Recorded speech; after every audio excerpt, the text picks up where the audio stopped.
सौभाग्यवती नारियां अखंड सौभाग्य के लिए वट सावित्री का व्रत आप लोग करते होंगे, कई लोग अखंड सौभाग्य के लिए करेंगे, क्योंकि इस वट के पेड़ के नीचे भगवान विष्णु शंकर जी से विनती करे थे वर के लिए, इसलिए अखंड सौभाग्य का देने वाला। 16 श्रृंगार में नारी के हाथ की चूड़ी का कलर अलग हो सकता है, चूड़ी की डिजाइन अलग हो सकती है, चूड़ी अलग हो सकती है, चूड़ी महंगी सस्ती हो सकती है, मंगलसूत्र की कीमत ऊंची नीची हो सकती है, पांव की बिछुड़ी की कीमत ऊंची नीची हो सकती है, कान के कुंडल की कीमत ऊंची नीची हो सकती है। तुम्हारे शरीर पर जितने जितने 16 श्रृंगार हैं उसकी कीमत ऊंची नीची हो सकती है। केवल मंगलसूत्र की डिजाइन बदल सकती है, नाक की लौंग की डिजाइन बदल सकती है, कान के बुंदे की डिजाइन बदल सकती है, हाथ की चूड़ी की डिजाइन बदल सकती है, पांव की पायल की डिजाइन बदल सकती है। केवल नारी के 16 श्रृंगार में एक श्रृंगार ऐसा है जिसकी कीमत जो पहले थी वही कीमत आज तक है और उसकी डिजाइन आज तक नहीं बदली। वो मांग का सिंदूर है, एक जैसी डिजाइन है और एक जैसी कीमत है। क्या चाहिए तुझको, क्या चाहिए तुझको, क्या दूं मैं तुझको, कुछ मांग ले मुझसे।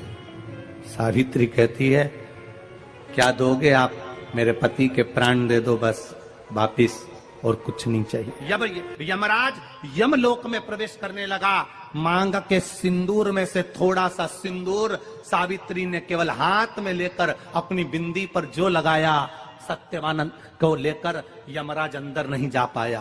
बाहर खड़े होकर कहता है मांग ले, मैं तुझे एक वचन नहीं, तू बोले तो मैं 2 वचन दे देता हूं, तू बोले तो मैं 3 वचन दे देता हूं, तू मांग क्या चाहिए। तब सावित्री ने कहा देना चाहते हो, हाँ। अब यमराज को लगा कि लालच में पड़ गई सावित्री, तब कहा पहला वचन दीजिए, मेरे अंधे सास ससुर के नेत्र वापिस आ जाएं। यमराज ने कहा तथास्तु। दूसरा वचन दीजिए, मेरे सास ससुर अपने पोता पोती का मुख देखें। यमराज ने कह दिया तथास्तु। यमराज जाने लगे, फिर आग जलने लगे, कहने लगे अब मैं अंदर क्यों नहीं जा पा रहा हूं। सावित्री कहती है तुमने वर दिया है, मेरे सास ससुर पोता पोती का मुख देखें, उनके बेटे को तुम ले जाओगे तो पोता पोती कहां से होगा, छोड़कर जाओ। भगवान की कृपा देखिए, भगवान विष्णु स्वयं बोल रहे हैं आप करुणा करिए। तो शंकर भगवान ने कहा क्या चाहते हो नारायण। नारायण कहते हैं ये ब्रह्मा का जो कटा हुआ सिर है इसके ऊपर कुछ कृपा कर दो। भगवान शिव ने कहा अगर आप बोलते हो तो ब्रह्मा का जो झूठ बोला हुआ कटा हुआ सर है, भगवान शंकर कहते हैं इससे बड़का पेड़ उत्पन्न होगा, बट वृक्ष। इस पेड़ के नीचे सौभाग्यवती स्त्रियां अपने सौभाग्य के लिए पूजन करेंगी। इस पेड़ के नीचे कोई देवता नहीं, केवल मैं पूजाऊंगा। पूर्वजों के लिए, पितरों के लिए इस पेड़ के नीचे पूजन करी जाए और मेरा एक नाम इसी वृक्ष के नीचे मैं विराजमान होऊंगा तो वटकेश्वर महादेव के रूप में पूजाऊंगा। कौन से महादेव? वटकेश्वर। जिसका अदालत में कोई कार्य चल रहा हो, प्रशासनिक कोई कार्यवाही हो, केस निपट नहीं रहा हो, तो बड़ के पत्ते के ऊपर शंकर का एक बालू का शिवलिंग बनाइए और बालू का शिवलिंग बनाकर उसकी पूजन करिए बड़ के पेड़ के नीचे, वटकेश्वर महादेव के नाम से उसकी पूजन करें।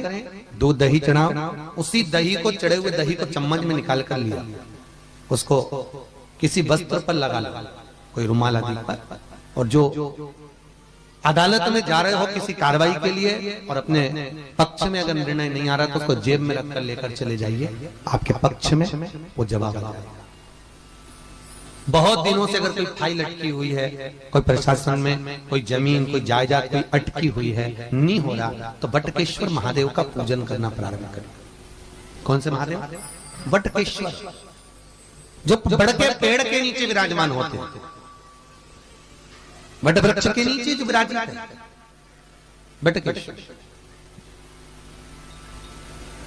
महाराज यही बटकेश्वर महादेव के शास्त्र कहता है, जिसको पथरी की बीमारी हो जाती है ना, स्टोन हो जाता है कहीं किडनी के पास, कहीं लीवर के पास, कहीं अन्य अन्य जगहों पर स्टोन जिसको हो जाता है, पथरी की बीमारी, तो जो दुर्वा होती है उस दुर्वा को महाराज बड़ के पेड़ के नीचे शंकर को समर्पित कर कर वही दुर्वा बटकेश्वर महादेव के पेड़ के नीचे बटकेश्वर महादेव का स्मरण कर कर चबा चबा कर खा लेने से, दुर्वा ये सादी दुर्वा, सफेद नहीं, सादी दुर्वा, चबा चबा कर खा लेने से महाराज कुछ ही दिनों में पत्थरी समाप्त हो जाता है, स्टोन की बीमारी। बटकेश्वर महादेव, भगवान बटकेश्वर का स्मरण करिए। कोई कार्य उलझ रहा है, बहुत दिनों से लगे हो, व्यापार आज चल रहा है, एक दिन छुट्टी है, फिर व्यापार चल रहा है, फिर नीचे घाटा आ रहा है, फिर चल रहा है, फिर घाटा आ रहा है, बटकेश्वर का स्मरण करिए। सोमवार के दिन बटकेश्वर महादेव का पूजन करो, बड़ के पेड़ के नीचे जाके बटकेश्वर का स्मरण करो, आपका व्यापार चढ़ेगा बहुत। बटकेश्वर महादेव का पूजन एक जगह और काम आता है, कोई पैसा खा के भग गया, नहीं दे दिया, 25,000 फोन लगा दिया, पैसा नहीं आ रहा, बहुत प्रयास कर लिया, नहीं मिल रहा, तो पीपल का पत्ता, बड़ का पत्ता नहीं, पीपल के पत्ते पर शंकर के शिवलिंग का निर्माण, उसकी पूजन करना महाराज। पूजन कर कर जो व्यक्ति ने रुपया खाया है उसी का नाम लेकर ये पीपल के पत्ते पर बने हुए शिवलिंग को बहते हुए पानी में उसका नाम लेकर छोड़ दीजिए, जितना रुपया का बगा। मात्र 4 महीना भी शांति से नहीं बैठ सकता, वो आपका पैसा लौटा कर वापस जाएगा, पांव पड़ कर जाएगा कि ये रुपया पकड़ भाई, रुकने नहीं जाते। बटकेश्वर महादेव स्वयं बड़ का जो पेड़ होता है, आप कभी बड़ के पेड़ के नीचे कभी जाकर बैठना, ऐसा लगता है जैसे वीराने जैसा, रुकने नहीं देते, गया हुआ पैसा भी वापस। बटकेश्वर महादेव का स्मरण चित्तवृत्ति में सुख का अनुभव करा। एक बार दोनों हाथ उठाकर प्रेम से बोलेंगे, बोले बटकेश्वर महादेव की हर हर। भगवान शंकर बटकेश्वर महादेव के रूप में विराजमान।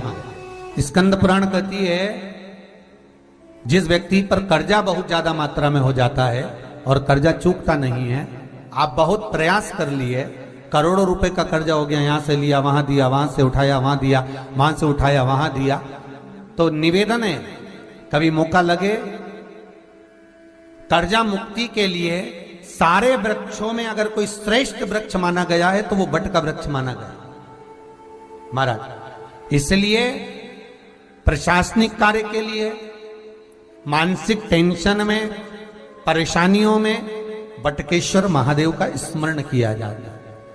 और यदि निवेदन करूंगा बहुत ज्यादा, यदि आपको कर्जा हो गया है, बहुत ज्यादा कर्जा हो गया और वो कर्जा चूक ही नहीं रहा, तो थोड़े दिन बड़ के पेड़ के नीचे आप बटकेश्वर महादेव के लिए 1 लोटा पानी, उसमें थोड़ा सा पिसा हुआ चावल पीस के गला लेना, चावल को और पीस लेना, पीस के उस पानी में मिला लेना और मिलाकर उसमें थोड़ी सी हल्दी पिसी हुई डालकर बटकेश्वर महादेव के नाम से बड़ के पेड़ के नीचे अपनी कामना कर कर जो कर्जा हुआ है उस कर्जे का भार माता प्रसूति, दक्ष प्रजापति और माता वीरणी, इन तीनों का स्मरण कर कर जो बड़ के पेड़ के नीचे जो शिवलिंग हो, बड़ के पेड़ के नीचे जो शिवलिंग विराजमान हो, चाहे वो ओटले पर हो, चाहे वो पत्थर का हो, चाहे वो सीमेंट का हो, चाहे वो कंकर का हो, चाहे वो मार्बल का हो, चाहे वो जिस भी चीज का हो, बड़ के पेड़ के नीचे जो शिवलिंग हो उसमें सीधे जब आप कलश लेकर जाएंगे तो मिट्टी का पात्र, उसके ऊपर तांबे का पात्र भरा हुआ, दोनों को एक साथ पकड़ कर ले जाएंगे। पर जब आप शिवलिंग पर दक्ष प्रजापति, प्रसूति और वीरणी, इन तीनों का नाम लेकर सीधे हाथ में मिट्टी का पात्र और उल्टे हाथ में तांबे का पात्र लेकर धीरे धीरे शिवलिंग पर जल समर्पित करेंगे और उस जल का पान उसी बट वृक्ष के नीचे दोनों पति पत्नी अगर पान कर लेते हैं और संतान की कामना कर लेते हैं तो भी मेरा महादेव संतान प्रदान करता ही करता। व्यक्ति के जीवन में जब कर्जा बढ़ता है, कहीं कोई व्यक्ति को धन दिया, पैसा दिया और वो पैसा लौट कर नहीं आता, तब बटकेश्वर महादेव का पूजन किया जाता। कोई व्यापारी धन खाकर भग गया, पैसा खाकर लेकर भग गया, नहीं दे रहा है, कहीं कर्जा बढ़ते चले जा रहा है, तब बटकेश्वर महादेव का पूजन किया जाता है। भगवान शिव का बड़ के पेड़ के नीचे पूजन, बटकेश्वर महादेव का स्मरण। हम तो आपसे भी कहेंगे, अगर आपको कभी ऐसा लगता है कि हमारा धन नहीं आ रहा है या पैसा अटक गया है, तो बड़ के पेड़ के नीचे अगर कोई शिव जी का मंदिर हो या बट वृक्ष के नीचे शिव मंदिर ना भी हो, बड़ का पेड़ भी अगर कहीं हो, तो एक लोटा जल बटकेश्वर महादेव के नाम से आप चढ़ाना प्रारंभ करो और बाबा से निवेदन करो, शिव कृपा अवश्य होगी और वो धन अपना वापिस अवश्य प्राप्त होगा। बटकेश्वर महादेव लक्ष्मी को वापिस लेकर आते हैं, ये बटकेश्वर महादेव का नियम, ये बटकेश्वर महादेव का नियम है कि वो धन संपदा को वापिस खींच कर लेकर आते हैं। कर्म करो, फल उस परमात्मा पर छोड़ो।